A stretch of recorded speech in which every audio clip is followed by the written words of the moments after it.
go into the homes of our shut-ins or senior adults, the TV is usually on, and it is usually on one of three channels. Now, I suspect, before I arrived, sometimes it was on their afternoon stories, but they didn't want me to see that, and so they changed the channel before I could get into the house. But when I do get in there and the TV is on, it is usually on either a news channel of some sort, the game show channel, or the Western channel. And you'd be surprised, the Western channel is probably first among channels when I go into homes. And if you watch old Westerns, you know that occasionally a traveling salesman will come to town selling his wares. It is usually some sort of medicine or some miracle salve that is going to cure all of your illnesses, and he will stay there and try to sell his product as best he can and get as much money out of the town folks as possible before moving on to the next town. And these men are usually portrayed as hucksters. They're deceitful. They are hawking a good that does not measure up to what they say it is going to do, and they are just trying to get as much money out of town as possible. And so usually they are forced to flee the town after a few days. Now, you know by now that Paul and his team of missionaries have stayed briefly in Thessalonica before they too were run out of town. They were not selling the latest ointment, they were proclaiming the gospel. But in those days, orators would often come from town to town, and in many cases they were deemed to be very good. That is, they were viewed sort of like we might view today a music star or an athlete or a movie star. They were put up on a pedestal on many occasions. And as a result, some people took advantage of that. That is, not all orators that came to town were there for the right reasons and for the right things. And so because Paul and his missionary team have been forced out of town, their name and reputation is still being talked about back in Thessalonica. Was it criticism from the Gentile community outside the church? Was it criticism from the Jewish community outside the church? We really don't know where the criticism was coming from. What we do know is that the team had left town abruptly. Paul, who was the leader of this team, has not returned, and therefore some explanation of their ministry while they were in town and the methods they used while they were in town is in order. And so he's writing back to this church with joy in his heart because Timothy has brought news that their faith is not only growing, but it is strong. But that does not mean that there were no concerns. Apparently, the agitators in Thessalonica were attacking Paul and his mission team personally. I've said this before, but as we look at a New Testament letter, you understand that we only have one side of the equation. We don't know all of the other stuff that was going on, so we have to sort of read between the lines. And as we come to chapter 2 of 1 Thessalonians, it is clear that Paul is defending his motives for ministry while he was in that town and the methods by which he went about this ministry, which tells us that he was indeed under attack. Being young in the faith, again, this church is not very old. What better way to undermine this fledgling congregation than to destroy their confidence in the men who were its founders? So in these first 12 verses of chapter 2, Paul talks about and is defending his ministry while he was in town there. And so from 1 Thessalonians 2, verses 1 through 12, we are going to talk about Ministry 101. Because here we find the basics of what it means to minister for Christ. 1 Thessalonians chapter 2, verse 1. For you yourselves know, brothers, that our coming to you was not in vain. But though we had already suffered and been shamefully treated at Philippi, as you know, we had boldness in our God to declare to you the gospel of God in the midst of much conflict.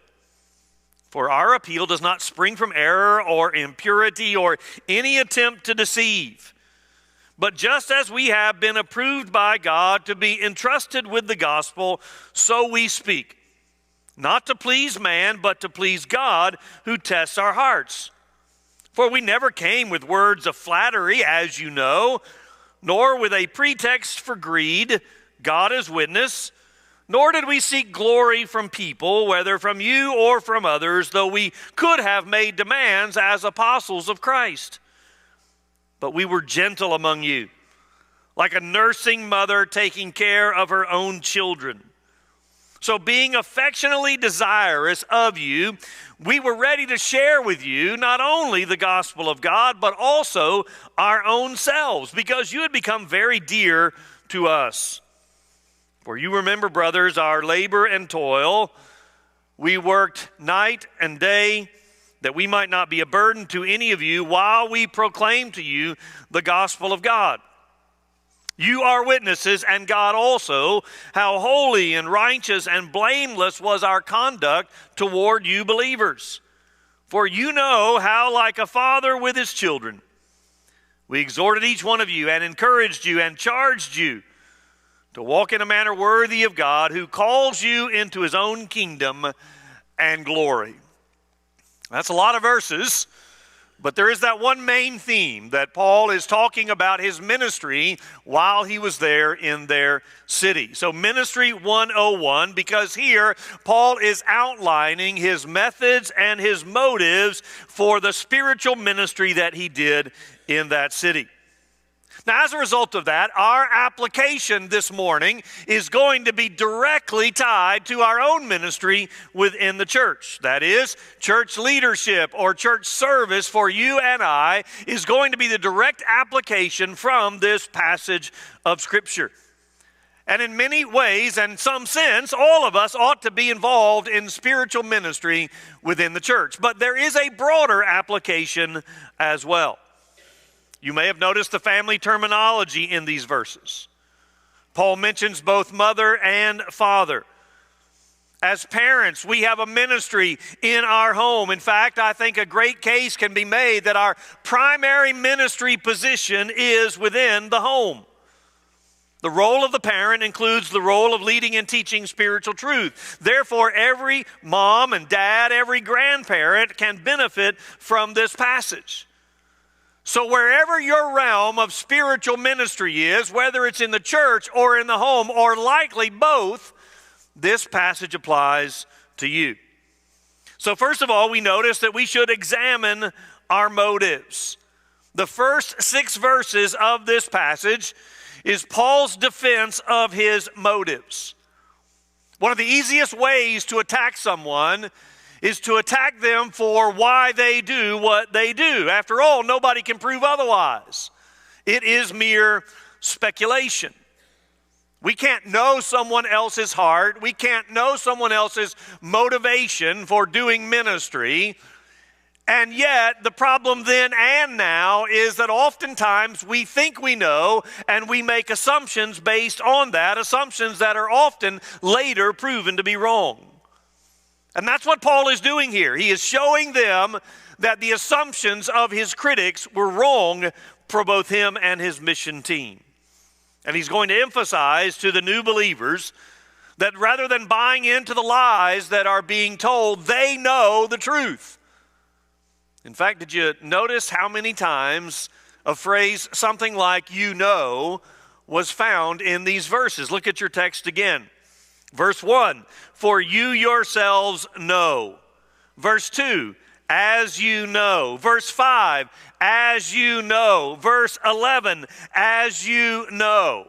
He is reminding them of things that they already know, things that they know to be true based on not only his conduct, but also his character. Now, I'm going to turn this examination of our motives into a positive. Again, Paul is sort of negatively defending himself here, and I'm going to turn it around. So notice, first of all, that his motive was the fruit of God. He says in the very first verse there that his ministry there was not in vain.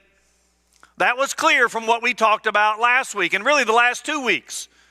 How in chapter 1 he is praising them for their love and for their faith and for their confident hope in the gospel.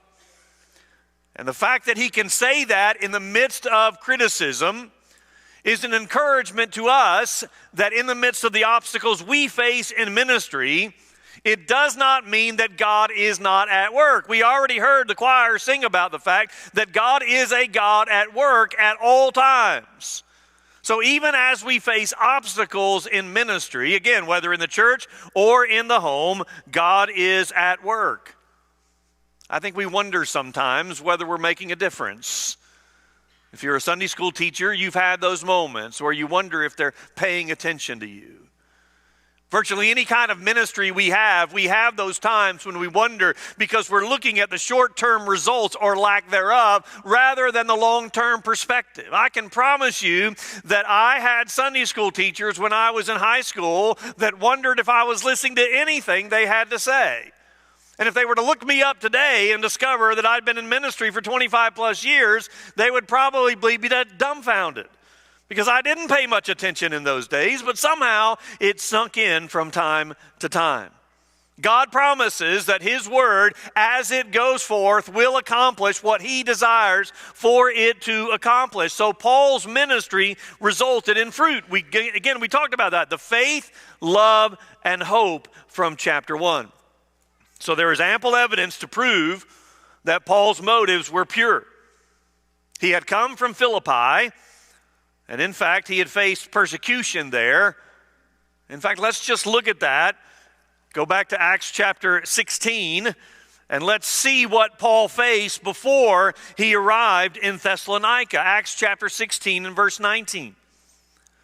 But when her owners, that is, there's this young girl in town that she was making a profit for some men in town, but now a demon has been cast out of her, and so the profits are gone.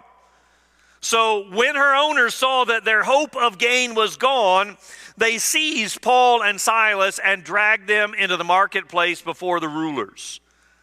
And when they had brought them to the magistrates, they said, "These men are Jews, and they are disturbing our city.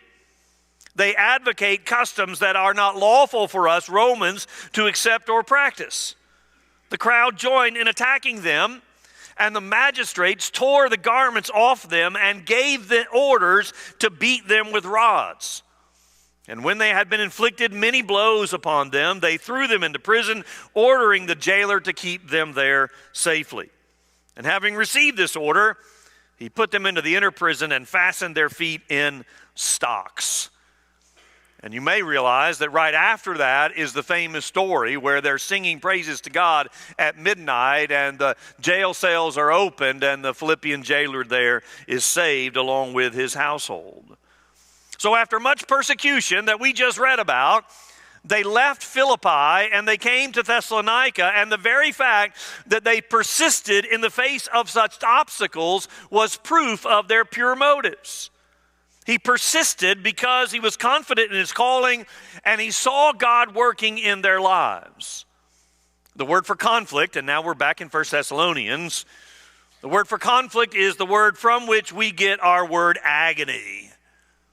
It refers to a life and death struggle. Opposition is to be expected when we confidently proclaim the message of God about sin and salvation. And Paul understood that, and so did his team. And so he appeals to the fact that they continue to preach the gospel in the midst of persecution as proof of their motives, that their idea or their desire was the fruit of God. Secondly, we see in verse 3 that their motives involved the truth of God. Paul says very clearly there that his message was not in error. He understood that he and his team had been entrusted with the gospel as a steward and a herald. His job was to proclaim the message, not twist it, that it might be heard more easily. The word error is a word that means sort of to wander or to roam. It has the idea of roaming from the truth so that there is no longer any standard. And therefore, that's what he was faithfully doing, not wandering from the truth. And let me just add that that is our responsibility as well. The gospel is not mine. It is not yours. It is God's. And for this time, He has entrusted the gospel to us. Therefore, we must remain true to it. Because it is our responsibility in this time and place to keep the gospel truth true so that we can entrust it to future generations. In fact, in a day and age when people are looking for so many different things in churches, let me just say this is something you ought to be looking for if you are looking for a church. That is, you ought to be looking for a church that understands the truth of the gospel and their responsibility, having been entrusted to it by God, to maintain that truth so that it can be passed on to future generations. That was Paul's motive in ministry, the truth of God. He was not there to deceive anyone. His third motive was the pleasure of God. Paul understood that he was entrusted with the truth of the gospel, that it came by divine revelation, that he was free to operate his ministry solely for the pleasure of God rather than for men. And that brings liberty and freedom to ministry. I hope you understand that this is not an arrogant statement by Paul, though some people use it as such today. Occasionally I will hear a pastor say something like this: I don't work for the church, I only work for God. And most often that's the pastor's version of saying, you can't tell me what to do. It's the spiritual way of saying, I'm not going to listen to anybody. I'm not going to be held accountable by anybody. I don't want any oversight over me. I just work for God. But that is certainly not the way Paul envisioned it here. What Paul is saying here is that you don't have a right to be rude or arrogant or out of control because people don't matter. You don't have a right to say whatever you want to say or do whatever you want to do because you only work for God. What he's saying here is that if we are fulfilling our calling in the church or at home or both in a manner that is pleasing to God, then we can be content even when we are facing criticism. Sometimes when I'm around others, maybe playing golf for the first time with someone, and they find out that I'm a preacher, it makes them a little nervous. I don't know why it shouldn't, but sometimes it does. Because they start getting worried about what they can say, what jokes they can tell, what language crosses the line. I mean, sometimes I've even had them say something to me while we're playing golf, like, preacher, just don't listen to this. And so they can tell their buddies whatever joke they want to tell. As if it's me they need to be concerned about. Because it's not. It's not my standard they need to be worried about. It is God's. And that's what Paul is saying here. Paul's motive was to please God. And as he's pleasing God, then he can be content whether he pleases men or not. He says in Galatians, for am I now seeking the favor of men or of God? Am I striving to please men? Because if I am striving to please men, he goes on to say, then I am no longer a bondservant of Christ. The fourth motive for ministry here is the glory of God. He says in verse 6 that he didn't come to receive glory for himself. I can't imagine Paul coming into town and expecting a plaque or applause or a banquet in his honor. He didn't serve to be recognized. Now, of course, there is nothing wrong with recognizing someone for their faithful service unless that is their motive for service. I've met some of those folks.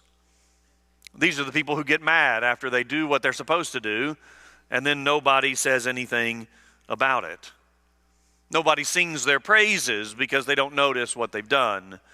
And when they get mad about that, that's a sure sign that they were serving for that motive, to be seen and praised by other people. I think moms have something to teach us here.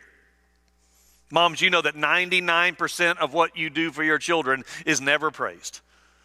It's never praised by your children, and it's never praised by your husband, and it's not seen by others. But you do it anyway. And you keep doing it faithfully anyway, because that's just what a mom does. I met with a young man this past week who is temporarily out of a job. And as a result of being temporarily out of a job, he's doing more of the things at home so his wife can pick up some more hours to help. They've got 2 children under the age of 5. And in our meeting this week, he was singing the praises of what a mom does, because he was seeing it firsthand, perhaps for the first time, and realizing how much they do behind the scenes that no one ever recognizes or praises. And that's what ministry's like a lot of times. As long as God is glorified in what we do, we should be content. That was Paul's motive. And again, we're doing all of this to examine our own motives in our own ministry, in the church or in the home. Are we doing it for our own praise or for the glory of God? Finally, we notice Paul's motive was the good of others. He really did have their best interests in mind, sharing and serving among them. There are several words here that teach us this. Again, these are in the negative. I'm simply turning it around into the positive. In verse 3, he says he didn't do it for impurity. It's not noticeable in the English, perhaps, but that is a word whose connotation is sexual. It's not for sure that that's what it means here, because it does have a broader meaning that would have nothing to do with that. But it is, in fact, possible that Paul was being charged with enticing women to his gospel for sexual reasons. And I know that sounds absurd to us, but in ancient cultures, sexual perversion and cults went together. Temple prostitutes were not uncommon and were actually viewed, in some cases, as a pathway to greater intimacy with God.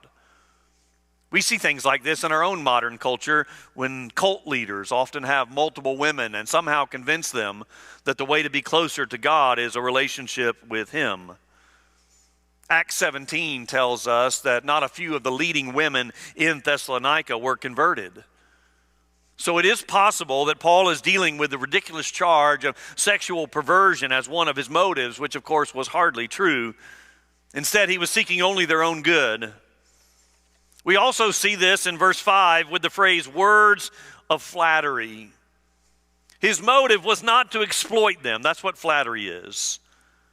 It's when we say something for the benefit of others, but not just for the benefit of others. We are saying something flattering so that they will be on our side and we can get them to do what we want them to do, or in many cases, take advantage of them. Flattery is more than just saying something nice. You can say something nice as long as it's honest, and that's not flattery. But flattery is saying something for the purpose of bending them to your desire so that you can gain some power over them.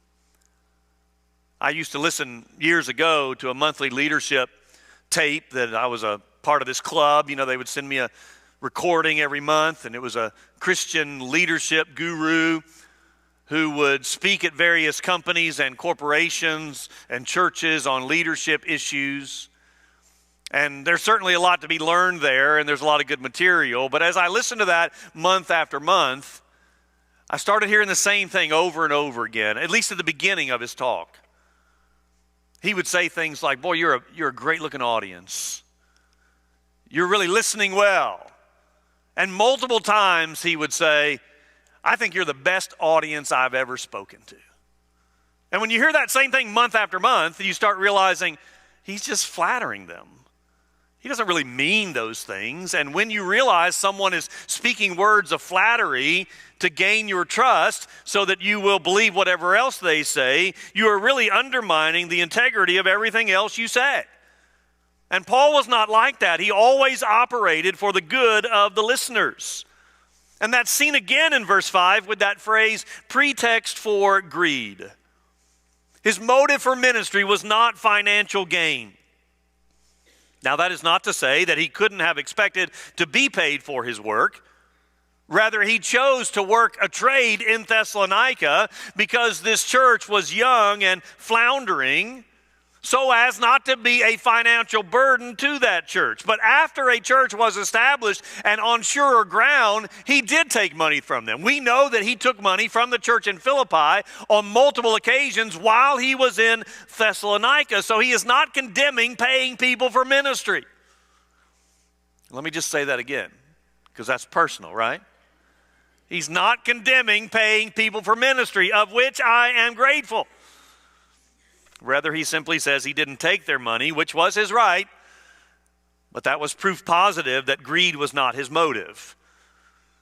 So that's 5 things we see in this text about the motives of Paul, but I'm wondering, do you see these 5 things in your motive for ministry? You're serving for the fruit of God, for the truth of God, for the pleasure of God, for the glory of God, and then for the good of others. Does your ministry measure up to these 5 motives? Well, if you're not sure, we're not done. So we move from examining our motives to evaluating your ministry. It's really sort of the same idea. When we examine our motives, we're looking within. We're trying to ask ourselves the question why we do what we do. What is motivating us to serve in the way we serve?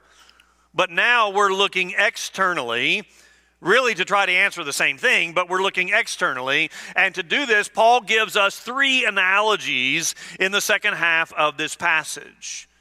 First of all, there is the loving mother. To describe the way in which he ministered among them, he uses this family imagery. And what is a better picture than a mother providing milk for her baby? It is the perfect picture of provision and protection. Rather than all of those negative motives that were being falsely spread by his critics, Paul says he acted like a mother cradling her baby to her breast. And you moms can think back to those days. If you can't, the next time we have a birth, visit the new mom in the hospital. And then watch her as she feeds that baby, perhaps for the first time. And you'll walk out of that hospital room saying, I want another baby. Even if you really don't. Because you realize the picture of that. It transcends all of the pain and suffering that went on in your own labor and even in your own child rearing all of those years later, because it is such a beautiful picture of care. And that's why Paul goes on to say that they shared not only the gospel, but they shared their own selves, because you become, verse 8, very dear to us. A mother, in a very real sense, gives her life to raise her children. And when they are grown, she continues to mother them, even over the disagreements of her husband. When he tells her, they're adults now, stop mothering them. Not that I'm speaking in regard to experience. I'm just giving some examples. A mother is consumed with the needs and desires of her children and is willing to sacrifice for their sakes. And certainly in those first few years, those infant years, she is totally committed to their well-being. And that's the picture Paul uses to describe his ministry in this church and no doubt the other churches that he helped start. Thoughts of their well-being in these churches consumed his waking hours. He worked long hours investing in them with great sacrifice and even endured heartache because seeing people grow spiritually was worth the effort and investment. So does that picture your ministry service? Are you like a loving mother as you teach Sunday school, as you help with Vacation Bible School, as you work with the Wednesday night programs, as you lead your children in your home? Are you like a loving mother caring for them in this way? There's a second analogy. The second analogy is the faithful worker. In verses 9 and 10, he reminds them of how hard he worked among them. Again, I told you week 1 that this is evidence that he stayed longer than the 3 Sabbaths that are mentioned in Acts chapter 17. He was only allowed in the synagogue for those 3 Sabbaths, but he stayed longer in the city. Now, this is not Paul tooting his own horn. I was in a meeting this week, and multiple times in the meeting, someone stood up and said something like this. They were talking about someone else's work ethic. And they stood up and they said, now he or she would never say this about themselves, but I'm going to tell you for them how hard they've worked in order to bring about this result. So Paul here is not tooting his own horn. He is defending his character and his conduct while he was in the city. And so he reminds them that he worked day and night. Now, this doesn't mean he was a workaholic. It's an expression. We use these kinds of things. It's a phrase used to talk about his commitment among them. And the way he worked was proof that he was not doing it for his own glory. What we are willing to work hard for demonstrates our priorities. Sharing the gospel amidst persecution was difficult, but Paul and his team were willing to do it because the situation was urgent. And we can't afford to be lazy because we have been given the ministry of reconciliation. We have the message that will reconcile sinners with God. We have the message that will change them from the domain of darkness and transfer them into the kingdom of God's dear Son, and therefore we must be urgent as well. I realize this comes across as a bit hypocritical, since, as you often joke, I only work 1.5 days a week. I mean, I know what you say. You say, well, he only works on Sundays and maybe a few hours on Wednesday. And I know you're joking about it, and I accept it as a joke, but I've heard it enough times that I'm not going to laugh when you say it. But the truth is, sometimes ministers are lazy. And sometimes people in the church are lazy as well spiritually because we've grown apathetic about our own spiritual growth and that of others. And that is what we must be on guard against. Whether you are paid to do ministry like I am, or whether you are a volunteer freely giving of your time like so many of you do, we must make sure we are not spiritually lazy when it comes to our own spiritual growth and those we are seeking to minister to, because the message is urgent and the consequences are dire. There's a third analogy. Not only the loving mother and the faithful worker, but we go back to the family with this third analogy, and we see the training father. The church really should be like a family, and we see it compared here. Now, I realize what I'm about to say is an overgeneralization, therefore not always true, so take it with that disclaimer. But oftentimes, a mother is the one who is more loving and caring for her children, while the father is stricter. Dad is usually the one who jumps on the child for doing something wrong, or at least not doing it up to dad's standard. And shortly thereafter, after dad has gotten on to the child, you might just find that that child is in the mother's lap, because the child instinctively knows that they need that balance between a father who is correcting and training and a mother who is loving and kind. Paul served both of these roles in his spiritual ministry. As a father, he modeled Christian behavior for them. He makes that very clear in verse 10, although again, not bragging, just making sure they understand that his motives were pure.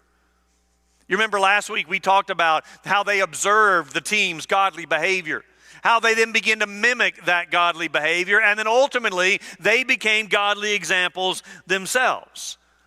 So the old saying, do as I say and not as I do, has always been bad parenting, but it's also always been bad Christianity.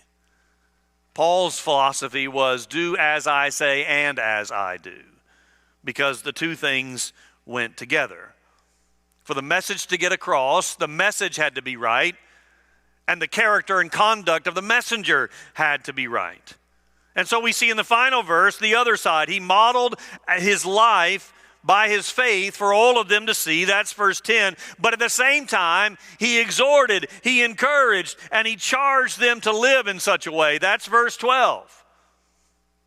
I will occasionally hear a parent, usually not a church parent, but a parent nevertheless, who will say something like they want to allow their children to discover spirituality for themselves. I mean, I don't want to push them. I don't want to guide them. I just want to let them discover things for themselves and go wherever that might lead them. Now, we don't mind guiding them educationally, do we? We don't mind making sure that they go to school every day as long as they are not seriously ill. And when they come home from school, we check up on them and make sure that they are doing their homework and they're turning it in on time and they're doing it to their best ability. And we will occasionally even go to a parent-teacher conference because we want feedback from the teacher about how our child is doing, because we know that an education is important for their future. I could say very much the same thing about sports. We make sure they attend every practice. If they seem to be falling behind, we'll even pay for them to get extra coaching. And of course, we cheer them along the way, often offering helpful hints, maybe not always in a calm and soothing voice.